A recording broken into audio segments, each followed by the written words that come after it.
Medyo bored na ako sa loob ng bahay sa pag-iisip ng content ko.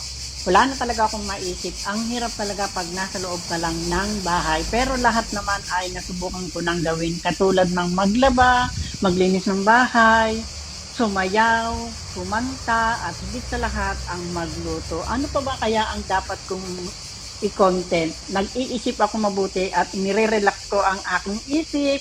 Kaya ako ay nandito. Hello!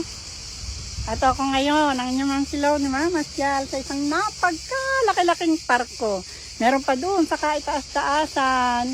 Hindi ko na po kaya puntahan yun, medyo mataas po. Kaya dito na lang po ako sa bandang ibaba. Yan, ang inyong Ma'am Silon. At ito nga, content na rin ito. Kaya, thank you for watching. Bye!